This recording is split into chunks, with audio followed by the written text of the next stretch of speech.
Mereka datang dari kegelapan, makhluk halus yang tak terlihat, tukang sihir yang tak kenal ampun, dan manusia yang diselimuti dendam. Semua ingin satu hal, menjatuhkan para wali Allah. Tapi apa yang mereka temui? Bukan perlawanan duniawi. Mereka terpental oleh cahaya, tersambar kilat yang tak terlihat. Karena para wali ini membawa satu senjata rahasia. Bukan jimat, bukan bacaan karangan manusia, tapi kalimat yang turun langsung dari langit. Itulah tameng para wali.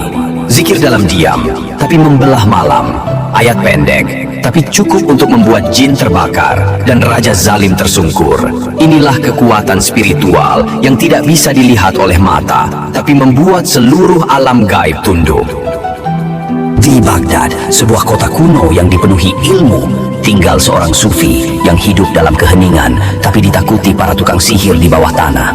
Namanya Ibnu Masruk al-Baghdadi. Ia tak punya pengawal, tak punya senjata, tapi tak satu pun penyihir berani menghadapinya langsung. Suatu malam, 7 tukang sihir berkumpul. Mereka membenci sang sufi karena doa-doanya membatalkan sihir mereka, dan murid-murid mereka mulai meninggalkan ilmu hitam. Malam itu mereka sepakat, kita kirim angin hitam, jin pembakar, dan mantra maut, biar dia lenyap malam ini juga. Tepat tengah malam udara berubah, angin terasa berat. Sebuah asap hitam masuk ke ruang zikir sang sufi, tapi beliau hanya duduk tenang, mengangkat tangannya, lalu berbisik. Seketika dinding pondok bergetar, langit seperti terbelah, kilat putih menyambar arah barat, lalu jeritan mengguncang kota Baghdad. 7 penyihir terbakar, bukan oleh api dunia, tapi oleh cahaya tameng langit yang tak bisa ditahan oleh siapapun. Orang-orang datang, tak ada bekas asap, tak ada bekas perlawanan, hanya satu saksi yang tersisa, seorang jin muslim yang datang kepada Syekh dan berkata, "Wahai wali Allah, para penyihir itu ingin membunuhmu, tapi Allah lah yang menyambar mereka terlebih dahulu. Kisah ini bukan untuk menakutkan, tapi untuk membangkitkan keyakinan. Jika kamu bersandar pada manusia, kamu akan dikhianati. Tapi jika kamu bersandar pada ayat ini, maka seluruh langit akan menjadi pelindung." Syekh Abdul Qadir Al-Jailani, seorang wali besar yang hidupnya selalu dijaga oleh cahaya dari langit. Hingga pada suatu malam, raja yang iri merancang pembunuhan dalam senyap. Tak ingin mengotori tangan sendiri, ia mengutus jin ifrit dan penyihir kerajaan. Bayangan hitam raksasa menyelinap di halaman rumah sang wali. Tapi saat ia melangkah masuk, langit seolah terbuka. Petir tak terlihat menyambar dari atas kepala Syekh. Jin itu terpelanting sejauh 300 langkah. Tubuhnya hangus, terbakar. "Apa yang menghalangi kita?" Jin lain menjawab, "Ada ayat yang tak bisa kami tembus." Dia membacanya dalam diam, tapi terasa seperti kilat menembus tulang. Raja gemetar melihat wajah sang wali, lalu bertanya, "Apa yang kau gunakan untuk melindungi dirimu?" Syekh tersenyum dan hanya berbisik, "Cukup Allah yang menjadi pelindungku, dan Dia maha mendengar, maha mengetahui." Ayat ini turun sebagai penghibur sekaligus jaminan ilahiyah kepada Rasulullah ketika beliau menghadapi ancaman, ejekan, dan permusuhan dari orang-orang Yahudi, munafik, dan kaum musyrik. Makna penting yang terkandung dalam ayat ini adalah, yang pertama, jaminan perlindungan langsung dari Allah. Jika seseorang ikhlas mengikuti kebenaran dan berserah diri kepada Allah, maka Allah sendiri yang akan menjadi pelindungnya, baik dari gangguan manusia maupun makhluk gaib.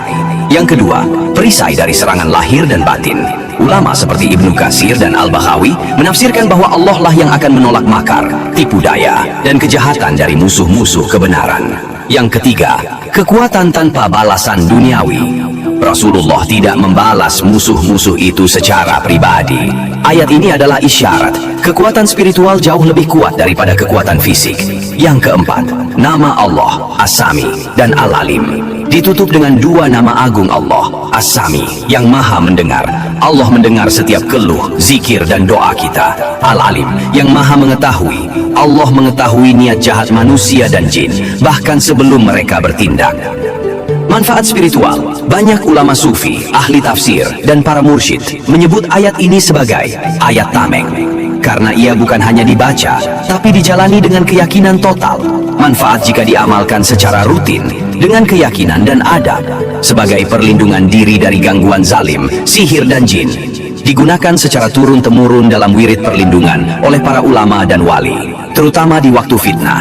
Diajarkan untuk dibaca sebelum tidur, terutama jika seseorang merasa takut, tidak aman, atau sering mimpi buruk. Membaca ayat ini dengan penuh keyakinan akan melatih jiwa menjadi kuat dan tidak mudah panik.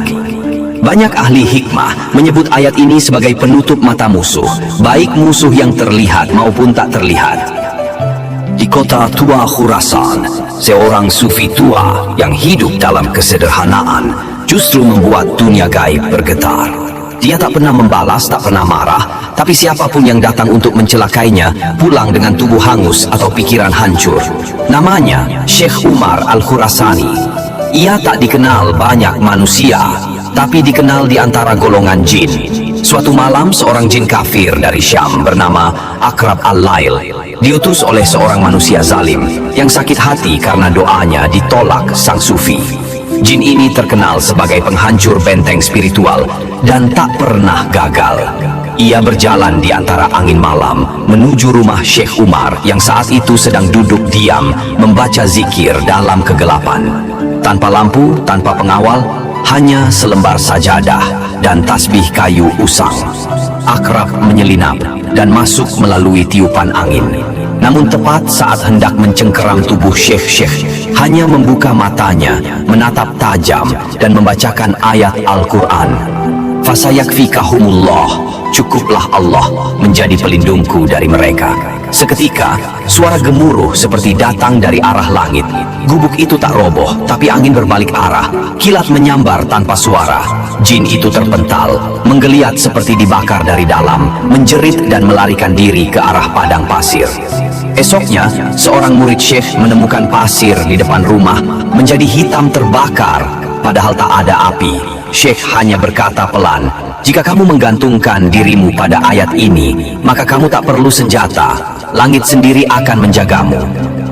Berikut adalah cara wirid yang disarankan dari ulama salaf dan sufi syahih. Dibaca sebanyak 3 kali saat akan keluar rumah. Dibaca sebanyak 7 kali saat dalam gangguan tak terlihat, merinding dan takut. Dibaca sebanyak 11 kali selepas sholat malam atau saat ingin perlindungan kuat. Dalam keadaan suci, berwudu lebih baik. Boleh dibaca dalam hati saat tidak memungkinkan dilafazkan. Boleh ditiupkan ke tangan dan diusapkan ke tubuh. Potongan ayat ini adalah wirid syahih karena berasal dari Al-Quran dan ditafsirkan secara jelas oleh ulama. Tidak memerlukan tambahan amalan aneh atau syarat khusus. Cukup yakin, ikhlas, dan konsisten sesuai sunnah. Perlindungan yang diajarkan Nabi selalu bersumber dari Al-Quran dan Asmaul Husna. Bisa diamalkan siapa saja, kapan saja, dan di mana saja, karena Allah yang menjaga, bukan siapa-siapa. Jika dunia terasa gelap dan para musuh datang dari arah yang tak terlihat, jangan sibuk mencari pelindung di bumi. Cukup arahkan hatimu ke langit, karena Allah telah berjanji, bukan dengan syarat rumit, tapi dengan kalimat penuh kasih. Pegang ayat ini seperti pelita dalam gelap, bukan hanya untuk menolak bahaya, tapi untuk mengingatkan, kita tak pernah benar-benar sendiri, karena siapa yang yakin kepada Allah akan dijaga dengan cara yang tak disangka.